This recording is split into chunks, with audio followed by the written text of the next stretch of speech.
Hello and welcome to your Rochester Rundown for the week of April 16th. Let's get right to it.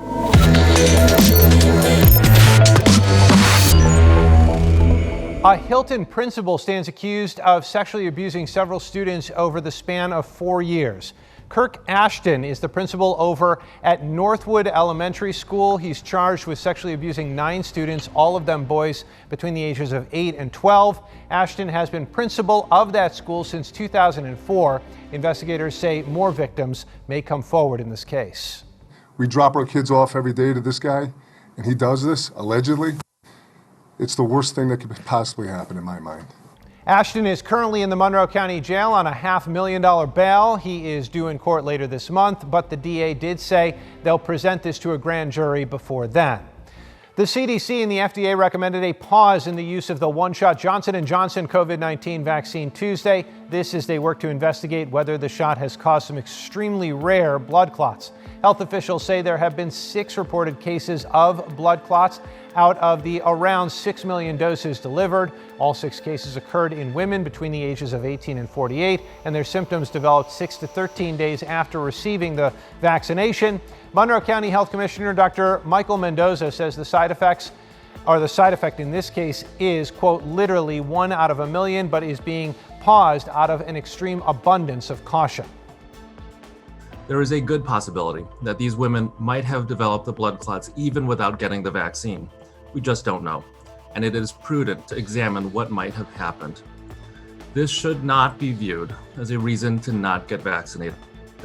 The risk of serious illness or death from COVID-19 for you or a loved one is higher than the risk of serious illness or death from the available vaccines. Health investigators with the CDC say they'll provide an update on the Johnson & Johnson vaccine pause sometime within the next week.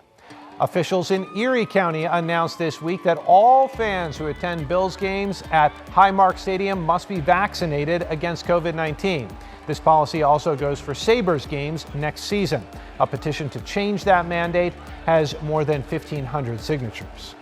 The Rochester Red Wings released plans this week to bring fans back to Frontier Field. The team's home opener is set for May 18th. To enter Frontier Field, fans will have to have either proof of their full vaccination completed 14 days or more prior to the game, proof of a negative antigen COVID-19 test result within 6 hours of gates opening, or proof of a negative PCR COVID-19 test result within 72 hours of first pitch. New York State is taking another big step in the journey to fully reopen the economy. Governor Cuomo announced that the 11 p.m. curfew for bars and restaurants will be extended to midnight starting this Monday, the 19th. The curfew for catered events is going to move from midnight to 1 a.m. The governor also announced that fans could return to auto and horse racing venues beginning next Friday at 20% capacity. Rochester's Police Accountability Board hopes to become a national model for community oversight of policing. The board released an 85-page budget proposal Wednesday with that goal in mind. The proposal is asking for $5 million to fund 3 bureaus within the PAB, a Bureau of Officer Accountability, a Bureau of Systemic Change, and a Bureau of Administration. The PAB's proposal will be included with the City of Rochester budget. Rochester Mayor Lovely Warren announced Thursday that Parcel 5, a prized downtown lot on Main Street, will be transformed into a temporary community entertainment space called Meet Me at the 5. The former location of Midtown Plaza has sat mostly vacant through the various development pitches over the past decade. Officials say Meet Me at the 5 will feature lawn space with site work, plantings, and other items to facilitate COVID-safe concerts, art shows, and smaller festivals. Broadway is coming back to Rochester. The Rochester Broadway Theater League announcing their upcoming lineup of shows at the Auditorium Theater starting this fall. There are up to 8 shows coming to Rochester, 5 this season, with more to come, including Hamilton, Dear Evan Hansen, and Cats.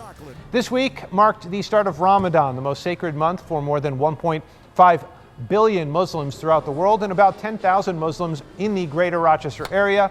Most commonly, Ramadan is known as the month when Muslims fast from sunrise to sunset. Leaders at the Islamic Center of Rochester are making sure the community atmosphere is still present this Ramadan, even during the pandemic. At Islamic Center this year, we set it up for the meals for iftar. Unfortunately, due to COVID, we could only do it a takeout. But in the past, we have set it up for 400 people when people can sit down and enjoy the meal. But unfortunately, right now, due to COVID, we're just doing it drive-through when people can come in as students or anybody who feels they want to come in and get a meal from us. We have set it up, and it's a community-based, community-sponsored iftar. The center will also be offering nightly prayers, which would typically fit 600 people. However, only 240 will be allowed to attend this year because of social distancing requirements. That's all for this week. As always, we'll see you next Friday.